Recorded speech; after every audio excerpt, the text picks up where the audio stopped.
नाज़रीन आदाब, महकमा इत्तलात व राबिता आमा का हफ्तावार सुकून लेकर मैं हाजिर खिदमत आपका मेज़बान सैयद शकील शान। आज के प्रोग्राम में जो हमारे मेहमान हैं ये एक सोशल एक्टिविस्ट हैं। मुआशरे में जो भी खराबियां हैं या कोई मसले मसाइल हैं उनके लिए ये रज़ाकाराना तौर पे काम करती हैं। ये हैं शेख सबा साहिबा। सबा जी वालेकुम अस्सलाम, आपका बहुत बहुत इस्तकबाल है हमारे प्रोग्राम में। शुक्रिया। तो जैसा कि मैंने इंट्रोडक्शन में बता दिया, आप समाज के लिए काम कर रही हैं, मुआशरे के लिए काम कर रही हैं, तो आपके बहुत सारे एरियाज़ हैं जहाँ पे आप काम करती हैं। तो मेन जो आपका इंट्रोडक्शन में ही कहा जा सकता है वो है कि ऑटिज़म पे आपने काम किया है, तो वो जानना चाहेंगे कब से शुरू किया है और क्या काम हुआ उसके लिए। जी, हमको 5-6 साल पहले हमने ये काम शुरू किया था जी। वाइट ग्लोब के नाम से हमारी एनजीओ है जी। तो सबसे पहले जो हमने किया था वो ऑटिज्म को लेके लोगों में अवेयरनेस प्रोग्राम्स किए थे कि लोगों में एक्सेप्टेंस नहीं है, पेरेंट्स में एक्सेप्टेंस नहीं है कि हमारा बच्चा ऑटिस्टिक है। तो पहला जो स्टेप था वो अवेयरनेस था। सही। तो उसके लिए हमने बहुत अलग अलग अवेयरनेस प्रोग्राम्स किए, अलग अलग कॉम्पिटिशन्स रखे, लोगों को बताया कि ऑटिज्म क्या है, तो कैसे हमको पता चलता है कि हमारा बच्चा ऑटिस्टिक है और उसके लिए हमें क्या करना चाहिए। उसके बाद हमने हमारा एक असेसमेंट सेंटर खोला था जिसमें हम बच्चों को असेस करते थे कि ये ऑटिज्म में किस स्पेक्ट्रम में आते हैं, माइल्ड है, सीवियर है, या इनको किस लेवल का ट्रीटमेंट जरूरत है, कि ये इनको क्या दिया जा सकता है। उसके बाद असेसमेंट सेंटर के बाद बहुत सारे पेरेंट्स थे जो कह रहे थे कि असेसमेंट करने के बाद व्हाट नेक्स्ट, तो हमने ऑटिज्म सेंटर खोला। तो मतलब जब आपने ऑटिज्म के लिए काम करना शुरू किया तब आपने ये मुरतब की तश्कील दी थी अपनी वाइट ग्लोब एनजीओ जिसकी आप जी बिल्कुल बिल्कुल जी बिल्कुल, हमारी एनजीओ रजिस्टर्ड थी और उसके बैनर के नीचे ही हम तब जाके ये सब काम कर रहे थे। इसमें हमारे साथ एक प्रॉपर टीम थी, क्लिनिकल साइकोलॉजिस्ट थे, रिहैब साइकोलॉजिस्ट थे जो लोगों को असेस कर रहे थे। हम लोग नहीं कर रहे थे, हमारे पास RCI recognised team at present भी है जो इस सब के साथ डील करती है। तो वही वो सेंटर चला रहे हैं, हम तो सिर्फ देख रहे हैं। वो कब से शुरू किया आपने वो सेंटर? ये सेंटर 2018 में खुला है, हमने खोला था, जहाँ पे हम ऑटिस्टिक बच्चों को सारी ट्रीटमेंट्स दे रहे थे एक ही रूफ के अंडर, चाहे वो वोकेशनल हो, ऑक्यूपेशनल हो, चाहे वो स्पीच थेरेपी हो, हमारा म्यूजिक के साथ जिनकी रुचि है उस रिलेटेड हम सारा कुछ करते हैं उन बच्चों के लिए, प्लस स्पेशल एजुकेशन। तो जो आपके उस सेंटर में बच्चे आते हैं जी बिल्कुल, कितना आपको लगता है कि कितने बच्चों ने रिकवर किया और कितना इम्पैक्ट होता है जब स्पीच थेरेपी या बाकी काउंसलिंग उनको हो जाती है या प्लीवे मेथड में उनको सिखाया जाता है नई नई चीजों की जानकारी, नॉर्मल बच्चों की तरह वो कब बिहेव करना लगते हैं? देखिए, ये डिपेंड करता है कि बच्चा किस स्पेक्ट्रम में आता है। अगर एक बच्चा सीवियर स्पेक्ट्रम में है तो उसको वक्त तो लगेगा ही। एक बच्चा जो माइल्ड स्पेक्ट्रम में है उसके चांसेस और एज पे डिपेंड करता है कि बच्चा अगर बिल्कुल छोटा है उसके बहुत ज्यादा हाई चांसेस होते हैं कि वो एक नॉर्मल बच्चे की तरह रह पाए और एक नॉर्मल स्कूल जा पाए। बाकी हमारी कोशिश ये है इसके अलावा कि जो बच्चा सीवियर हो या जिसके चांसेस कम होते हैं, हम ये करना चाहते हैं कि ये करते हैं कि जिस फील्ड में उसकी रुचि है, जैसे म्यूजिक हो गया, इन बच्चों को म्यूजिक का बहुत शौक होता है, आर्ट्स का बहुत शौक होता है, वो छोटी छोटी चीजें बना सकते हैं, वो चीजें सिखाने में, ताकि वो अपनी अर्निंग खुद करें। हम उसमें उनको काफी ट्रेन करते हैं। या जिस बच्चे को स्पीच चाहिए ऑब्वियसली उसको स्पीच थेरेपी देते हैं कि वो बोल पाए और बाकी चीजें फिर वो धीरे धीरे सीख पाए। अपनी डे टू डे लाइफ की जो हरकतें होती हैं, ब्रश करना, कपड़े पहनना, वो बच्चे खुद कर सके। या थोड़ी बहुत अर्निंग म्यूजिक में वो कर पाते हैं, वंडर्स कर सकते हैं, आर्ट्स में वो वंडर्स कर सकते हैं। तो हमारा यही है कि हम उनको उन चीजों में बढ़ावा दें, वो सब चीजें सिखाएं, हाँ, वो एक्सप्लोर करें। एग्जैक्टली, सही बात है।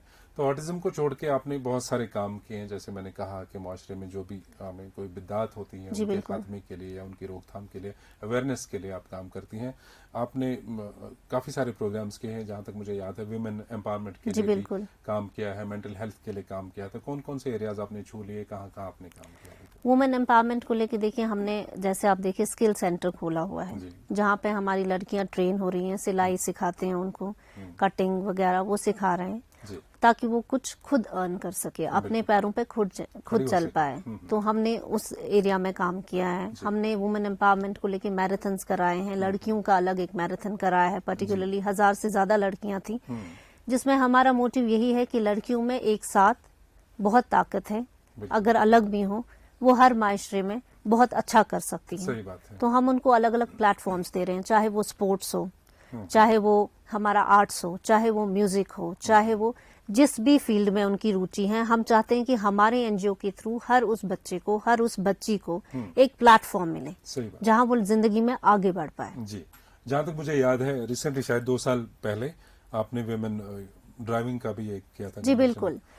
उसके पीछे मोटिव ये था कि यहाँ पे लोगों का जो कॉन्सेप्ट है वो ये है कि एक लड़की अच्छी ड्राइवर नहीं हो सकती। तो हमने इस myth को ब्रेक करने के लिए। Exactly to break the myth कि एक औरत अच्छी ड्राइवर हो सकती है जैसे एक मर्द है। तो उसी मिथ को ब्रेक करने के लिए हमने एक कार रैली कराई थी, जिसमें हमारी पार्टिसिपेशन बहुत लड़कियों की थी, to prove that females are also a better drivers. बिल्कुल, हाँ। एग्जैक्टली। तो इसके अलावा मेन जो इस वक्त हमारा फोकस भी रहता है, और जो कोविड की सूरत में पिछले 3 साल से हम देखते आ रहे हैं, लोग घरों में कैद रहे, खासकर बिल्कुल। नौजवान तबके की बात करें तो गलत आदत के शिकार वो हुए, जी, ड्रग बिल्कुल। की तरफ चले गए, जो बहुत एक वरीइंग एक प्रॉब्लम है इस वक्त हमारे समाज में। और पेरेंट्स भी परेशान है अपनी तरफ से, और जो सोशली काम करना चाहते हैं इदारे, वो जी, भी इस पे जुटे हुए हैं, और अलार्मिंग सिचुएशन, एक ग्राफ बढ़ता ही गया।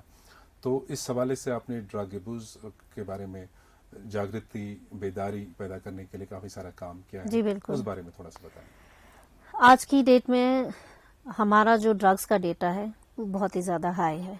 7 लाख हमारे ओह। बच्चे इन्वॉल्व है ड्रग्स में, जिसमें 30 से 40% लड़कियां जम्मू भी कश्मीर हैं। के। जी बिल्कुल। मैं आपको कश्मीर का पर्टिकुलरली अच्छा, बता कश्मीर रही हूँ। का। एग्जैक्टली। जहाँ 30 से 40% लड़कियां भी इन्वॉल्व हैं। ओह। तो ये एक वो प्रॉब्लम है जो आज एक घर में है, कल हर घर में हो सही सकती बात है। है। तो इस प्रॉब्लम के लिए, इस मेनेस को लोगों तक पहुंचाना कि इससे हमें दूर रहना है, अवेयरनेस करना बहुत इम्पोर्टेंट था। सही बात है। तो हम इसको लेके बहुत ज्यादा अवेयरनेस प्रोग्राम्स कर रहे हैं, ताकि हमारा हर बच्चा इस मेनेस से बाहर आ सके, इस बुराई से बाहर आ सके। बिल्कुल। तो हमारा आज का जो मोटिव है, आजकल जो हम काम ज्यादा कर रहे हैं वो ये है कि हम ड्रग्स अवेयरनेस प्रोग्राम्स करें। जी। हम अलग अलग स्कूल्स में काउंसलिंग प्रोग्राम्स करें, जिसमें हमारे प्रॉपर साइकेट्रिस्ट होते हैं, साइकोलॉजिस्ट होते हैं, वो सब करेंगे, ताकि हम बच्चों को समझा पाए और टीचर्स को काउंसलिंग कर पाए कि ये आपको कैसे पता चलेगा कि क्लास में इतने बच्चे हैं, कौन सा बच्चा किस हाँ, एक्टिविटी ये में identify इन्वॉल्व करना है। ये बहुत एग्जैक्टली। बड़ी बात है। तो हमारा ये मोटिव है कि हम हर स्कूल कॉलेज में ऐसे प्रोग्राम्स करें, और कर रहे हैं, और मैराथन्स कर रहे हैं, ताकि सारे बच्चे हमारे साथ जुड़े और इसके अगेंस्ट हो तो जाए। इस हवाले से सबा जी, जितने भी आपने इवेंट्स किए हैं, मैराथन्स किए हैं, जी। शोज किए हैं, रोड शोज किए हैं, पैम्पलेट्स मटेरियल बांटा है, क्या लगता है आपको कि लोगों में अवेयरनेस आती है, या कुछ नौजवान ऐसे हैं जो आपके पास आ गए, जिन्होंने कन्फेस किया कि जी हाँ मैं फंसा हुआ था इस बिद्दत जी में, बिल्कुल। तो फिर वो एग्जैक्टली बहुत सारे लोग आते हैं सामने, फिर जब उनको लगता है कि हाँ ये गलत है, क्योंकि ये सिर्फ एक इंसान को खराब नहीं कर रही है, एक फैमिली खराब कर रही फैमिली, है, एक पूरे नेशन, एक पूरा माशरे को एक खत्म कर मुआशरा देती खराब कर रही है। तो लोगों को धीरे धीरे समझ आने लग रहा है। तो बहुत लोग आते हैं, ऑब्वियसली उनकी आइडेंटिटी तो डिस्क्लोज नहीं की जा सकती है। हमारे डॉक्टर साहब हैं जो उनको ट्रीट करते हैं, उनको देखते है। हैं। अच्छा, रिहैबिलिटेशन एग्जैक्टली। हमने अपना रिसेंटली एक मेंटल हेल्थ सेंटर भी खोला है, ईमान के नाम से, अच्छा। छताबल में, जिसमें हम ऐसे लोगों को ट्रीट करते हैं। हमारी वहाँ क्लिनिकल साइकोलॉजिस्ट भी हैं, हमारे वहाँ साइकेट्रिस्ट भी आते हैं, जो प्रॉपर्ली उनकी ट्रीटमेंट करते हैं, अच्छा जी। उनकी काउंसलिंग करते हैं। जिसको काउंसलिंग की जरूरत है उनको काउंसलिंग करते हैं, जिनको बहुत ही ट्रीटमेंट अच्छी की बात जरूरत है। है उनको ट्रीट करते हैं। पर हमारे कश्मीर में रिहैब सेंटर की कमी है, जी। जिस पे हम इंशाल्लाह काम करेंगे। और सरकार से भी मेरी गुजारिश है कि ऐसे रिहैब सेंटर बनना आज की डेट में बहुत जरूरी है। बिल्कुल। तो ये सरकार की भी प्राइम ड्यूटी है कि वो देखें और इस पे काम करें। तो क्या लगता है आपको कि जैसे ये ड्रग्स के शिकार बच्चे या नौजवान हमारे जब सामने आते हैं, तो कौन प्रोफेशनल सर्टिफाइड लोग हैं जो उनको ट्रीट कर सके, जो उनको देख सकें, कैसे लोग होने चाहिए वो? एग्जैक्टली। डॉक्टर्स, हमारे साइकेट्रिस्ट, हमारे साइकेट्री सेंटर चल रहा है यहाँ पे SMHS में, वो कर सकते हैं। या हमारे बाकी डिस्ट्रिक्ट्स में जो डॉक्टर्स है, साइकेट्रिस्ट है, पर्टिकुलरली क्लिनिकल साइकोलॉजिस्ट हैं, ये लोग कर सकते हैं। जी। इसमें भी बहुत सारे लोग हैं जिनके पास मुझे लगता है सरकार को एक चेक रखना चाहिए सही। कि वो कैसे कर रहे हैं, उनके पास डिग्री है और अगर है तो क्या वो आरसीआई रिकॉग्नाइज्ड हैं, क्या वो एक कंपाउंडर जैसे है कि वो ट्रीट कर रहे हैं, खुदा न खास्ता किसी गलत डायरेक्शन में Exactly. कोई ऐसा ट्रीटमेंट ना दे बच्चों को कि वो अपने से भी उससे वो भी खो बदतर पाए। हालत में तो खुदा हमें न ये खास्ता हो जाए। जैसे बच्चों को ट्रीट करने के लिए पेडियाट्रिशियंस हैं, उसी तरीके से इनके लिए प्रॉपर साइकियाट्रिस्ट, प्रॉपर साइकोलॉजिस्ट होने चाहिए। तो उन लोगों पे चेक होनी चाहिए कि क्या इनकी डिग्री वैलिड है, क्या इनके पास आरसीआई रिकॉग्नाइज्ड डिग्री है कि ये काम कर सकते हैं। सही। फिर मैं भी कर सकती हूँ, बिल्कुल। पर मैं नहीं कर सकती हूँ ना, मेरे अब पास वो अपने डिग्री दायरे नहीं इख्तियार है। में जितना हो सकता है अवेयरनेस करती हैं, Exactly. मैराथन इवेंट्स करती हैं, आप अपने हद में करते हैं। इसी तरह से जो प्रोफेशनल लोग हैं जो उनको टेक्निकली सिखा सकें, प्रोफेशनली काउंसल Exactly, कर सकें, वो होने चाहिए। प्रोफेशनल होने चाहिए, सर्टिफाइड एग्जैक्टली जैसे हम अवेयरनेस के अलावा अगर किसी को ट्रीट कर रहे हैं, वो हम तो नहीं कर रहे हैं, वो हमारे साइकोलॉजिस्ट कर रहे हैं, अपना वो field हमारे सबका है। साइकियाट्रिस्ट कर रहे हैं, हम सही लोग बात। नहीं वो कर सकते हैं। बिल्कुल। ये वो बहुत मेरा ही अच्छी डोमेन बात है। नहीं है। उसी तरीके से सरकार को वो चेक करना चाहिए। तो मेंटल हेल्थ का जो एक क्लिनिक आपने खोला है, जी बिल्कुल। किस हद तक वहाँ पे मतलब लोग आते हैं क्लिनिकली काउंसलिंग के लिए या बाकी चीज? जी हाल ही में हमने वहाँ पे पहले अवेयरनेस कैंप किया था, जिसमें बहुत पेशेंट्स हमारे पास आए। कैंप किया था एक ही मेंटल हेल्थ इलनेस है, जहाँ हमारे 100-150 पेशेंट्स आए थे, जिनका ऑन स्पॉट हमने ट्रीटमेंट किया था। जी। उनको ट्रीट कर रहे हैं, उनको फॉलो अप दिया है। सही। तो सबा जी, दूसरी बात यहाँ पे ये है कि अकेले तो आप कुछ नहीं कर सकते हैं। जी जब तक- बिल्कुल, ये जी एक बिल्कुल। बहुत बड़ा मिशन होता है। वो मिशनरी जज्बे के तहत जब इंसान समाज सुधार का कोई काम करने निकलता है तो कहते हैं ना कि वो कारवां पीछे होना चाहिए। जी बिल्कुल। अकेला इंसान सिर्फ आवाज उठा सकता जी है, बिल्कुल। लेकिन उस चीजों को जमीनी सतह पे, ग्राउंड लेवल पे उसको इम्प्लीमेंट करने के लिए लोगों की जरूरत पड़ती है। जी। कितने लोग आपकी इस वाइड ग्लोब एनजीओ में जुड़े हुए बहुत सारे लोग, हमारी एक प्रॉपर टीम है, जिसमें हमारे जुनैद साहब जो सबसे ज्यादा काम करते हैं, जो हमारे चेयरमैन हैं वाइड ग्लोब जी। के। उसके अलावा हमारे 30-40 मेंबर्स हैं। उसके अलावा हमने डीआईपीआर के साथ मिलके काम किया है, जेकेपी के साथ मिलके काम किया है, ट्रैफिक पुलिस के साथ मिलके काम किया है, डीसी ऑफिस के साथ मिलके काम किया है। अलग अलग इदारे जो हमारा SMC सोशल के साथ वेलफेयर भी आपने एसएमसी कई है, सारे इन सब के प्रोग्राम्स साथ किए हैं। मिलके हमने प्रोग्राम्स किए हैं। इन सब के सपोर्ट के साथ हम आगे चल रहे हैं, क्योंकि वो हमें सपोर्ट कर रहे हैं। हम ग्राउंड लेवल पे लोगों तक अपना संदेश पहुंचा पा रहे हैं। बिल्कुल। तो क्या लगता है आपको वुमेन एम्पावरमेंट के बारे में, अगर फिर से हम बात करें कि सोशल स्टिग्मा रहते हैं, कई सारी चीजें जैसे आपने मिथ्स ब्रेक की ड्राइविंग जी, के लिहाज बिल्कुल। से, इसी तरह से अभी भी बहुत सारी चीजें हैं। लड़कियों को कोई टैलेंटेड लड़की होती है, अभी भी उसको वो डर है कि घर से बाहर निकलो, मैं अपने टैलेंट का मुजाहिरा करूं तो मुझे लोग क्या कहेंगे। जी बिल्कुल। तो इस हवाले से क्या है आपका कहना? क्या इस हवाले से हम बहुत हद तक लोगों के पास जा रहे हैं कि ऐसा कुछ नहीं है। एक लड़की शाना बशाना एक मर्द के चल सकती है, क्योंकि उसमें भी उतना ही पावर है, उसमें भी उतनी ही एबिलिटी है कि वो काम कर सकती है, और मुझे लगता है कि वो बेहतर कर सकती है। तो फिर हम उस टैलेंट को क्यों छुपाएं? उसको आगे लाने के लिए हम लोग पेरेंट्स के पास भी जाते हैं कि आप अपने बच्चे को आगे आने दो, बिल्कुल। उसको बाहर आने दो। हम वुमेन एम्पावरमेंट में आने वाले दिनों में इंशाल्लाह एक प्रोजेक्ट करने जा रहे हैं, जिसमें हम 1000+ लड़कियों को एम्पावर करने की कोशिश करेंगे, बिल्कुल। चाहे वो पढ़ी लिखी हैं, चाहे वो पढ़ी लिखी नहीं है। क्योंकि हमारी कोशिश है कि हमारी लड़की अपने पैरों पे खड़ी हो, बिल्कुल। खुद अपना अर्निंग करे। सही बात है। इस चीज को लेके हम बहुत काम करेंगे आने वाले दिनों में सबा जी, इंशाल्लाह। हमने ये भी देखा कि कोविड के तीनों वेव्स में आपने बहुत सारा काम किया। जी, बिल्कुल। जो मुस्तहिक लोग थे उन तक आपने फूड पैकेट्स वगैरह वो भी पहुंचा दिए, जी, बिल्कुल। distribute किया, और रमजान में भी आपने ये काम किया।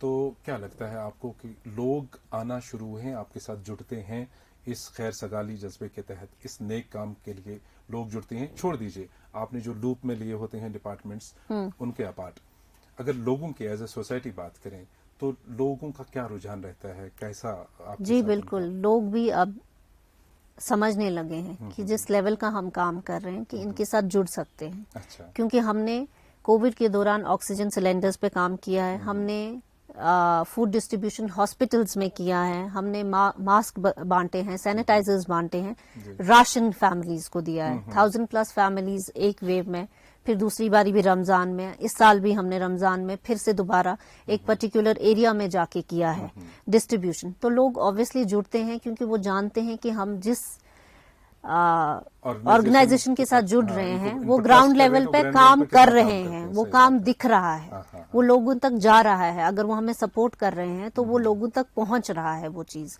मैं उन लोगों की बहुत शुक्रगुजार हूं जो हमें इस तरीके से सपोर्ट करते हैं। मदद के लिए सामने एग्जैक्टली, क्योंकि वो सामने आते हैं तो हम लोगों को मदद कर पाते हैं। आगे के प्लान्स क्या है सभा जी? आगे के प्लान्स आने वाले दिनों में है, हम एक बहुत बड़ा मैराथन कर रहे हैं जिसमें हमारे 3000 बच्चे पार्टिसिपेट करेंगे, लड़के और लड़कियां। वो थीम क्या अगेन रहेगी? थीम हमारी एंटी ड्रग रैली है, अच्छा। जिसमें हम चाहते हैं कि हमारे साथ ज्यादा से ज्यादा बच्चे, हमारा यूथ जुड़े और इस बुराई से दूर रहे। सही बात है। तो हम ज्यादा से ज्यादा बच्चे जोड़ रहे हैं कि वो हमारे साथ इसके अगेंस्ट हैं, और हम चाहते हैं कि बाकी लोग भी हमारे साथ जुड़े जो इसके अगेंस्ट है, और इस बुराई को अपने माशरे से हम दूर कर पाए। ये हमारा मोटिव है। बहुत ही अच्छी बात है, और माशाल्लाह जो नेक जज्बे के साथ, एक इरादे के साथ इस मैदान कारजार में उतरी हैं, बहुत ही अच्छा काम कर रही हैं। अल्लाह करे कि आपको तरक्की दे, कामयाबी दे, और आपके साथ और भी सपोर्टिंग जो हाथ हैं वो भी जुड़ जाएं। खैर बातें बहुत सारी करनी थी, लेकिन वक्त की कमी की वजह से हमें अपनी गुफ्तगू यहाँ पे रोकनी पड़ेगी। और नाजरीन को बताना चाहेंगे कि हमारे जितने भी सुकून के एपिसोड्स हैं, और आज का एक खुसूसी शुमारा जिसमें बहुत सारी कारआमद और मुफीद बातें आपके साथ यहाँ पे साझा की गई, ये हमारे सोशल मीडिया प्लेटफॉर्म्स पर दस्तियाब रहती हैं। DIPR-JK के नाम से हमारा फेसबुक पेज है, ऑफिशियल फेसबुक पेज, इसी नाम से हमारी यूट्यूब चैनल है और ट्विटर हैंडल है। हमेशा के तरह से इस बार भी आप हमें अपना फीडबैक दे दीजिएगा। इसी के साथ दीजिए अपने मेहमान और मेज़बान को इजाज़त। खुदा हाफिज।